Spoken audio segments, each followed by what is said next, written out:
दोस्तों, क्या आपका बैंक अकाउंट भी महीने के आखिरी में खाली हो जाता है?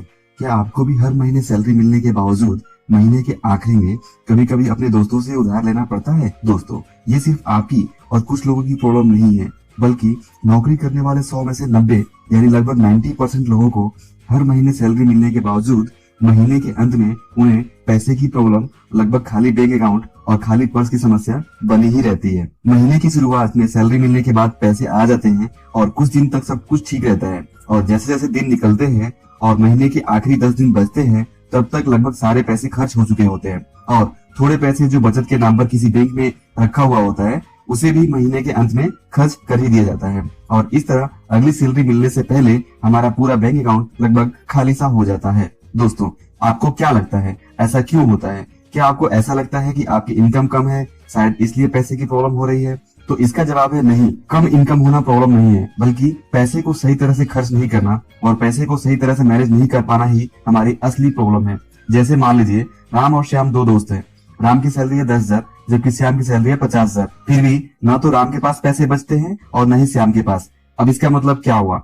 इसका मतलब ये हुआ कि राम जिसकी सैलरी 10,000 है, वो ये सोचेगा कि उसकी सैलरी 20,000 हो जाएगी तो वो पैसे की बचत कर पाएगा, जबकि हकीकत में ऐसा नहीं होता। जैसे ही सैलरी बढ़ती है, हमारे खर्चे भी बढ़ जाते हैं और इसलिए हमारी हालत वैसे की वैसी ही रह जाती है और सैलरी बढ़ने के बावजूद कुछ खास फर्क नहीं पड़ता। इसलिए मेरा मानना यह है कि महीने के आखिरी में पैसे की कमी, खाली पर्स और खाली बैंक अकाउंट के प्रॉब्लम का सबसे बड़ा कारण होता है पैसे को खर्च करने की हमारी आदत। और इसलिए ये सीखना बहुत जरूरी है कि हम पैसे को किस तरह से खर्च करें और पैसे को किस तरह से मैनेज करें। दोस्तों, पैसे मैनेज करने के बहुत से तरीके हैं, लेकिन आज की इस वीडियो में मैं आपसे बहुत ही सिंपल और आसान तरीके के बारे में बात करूंगा, जो आपको हमेशा याद भी रहेगा। और इस तरीके पे चल के मैं आपको गारंटी देता हूँ कि न तो आपका पर्स खाली रहेगा और न ही आपका बैंक अकाउंट।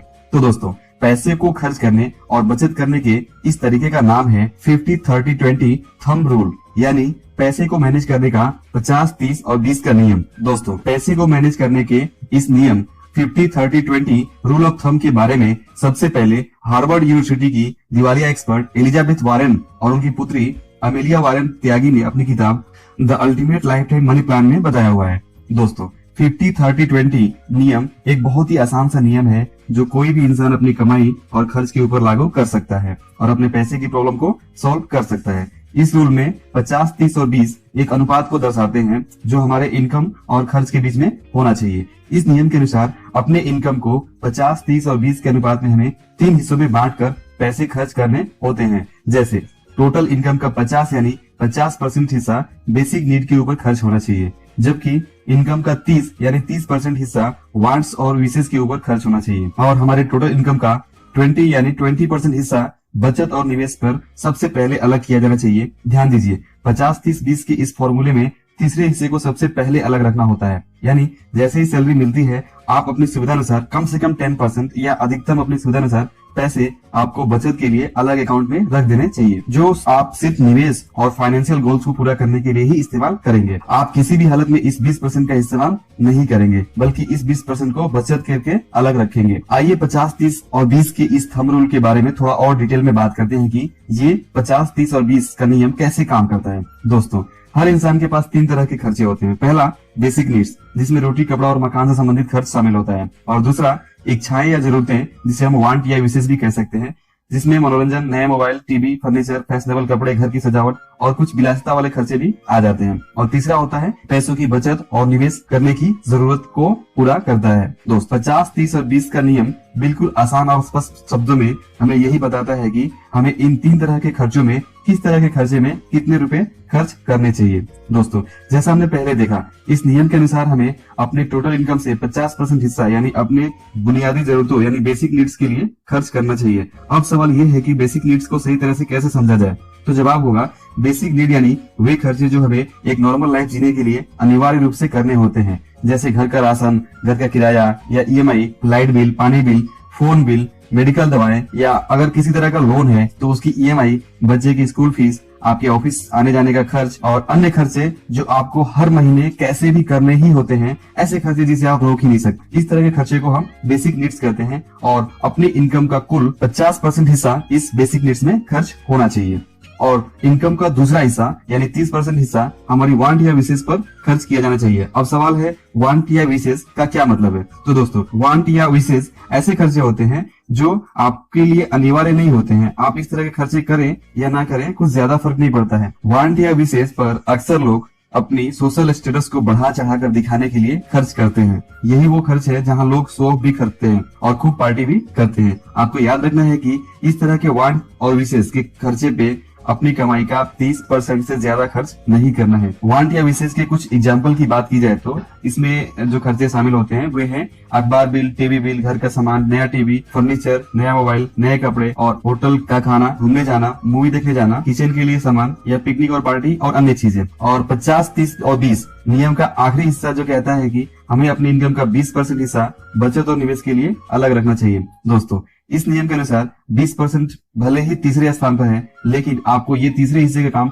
सबसे पहले करना होता है। इसलिए जैसे ही आपको अपने इनकम मिले, अपनी सैलरी मिले, तो सबसे पहले अपनी इनकम का 20% हिस्सा सबसे पहले अलग रखना है और इसे आपको भूल जाना है। और इस 20% हिस्से को सिर्फ बचत और निवेश के लिए ही रखना है, ताकि आप अपने फ्यूचर की सभी जरूरतों को पूरा कर सकें, जैसे बच्चों की पढ़ाई लिखाई, अपना घर या गाड़ी खरीदने का सपना, बच्चों की शादी, अपनी रिटायरमेंट का खर्चा।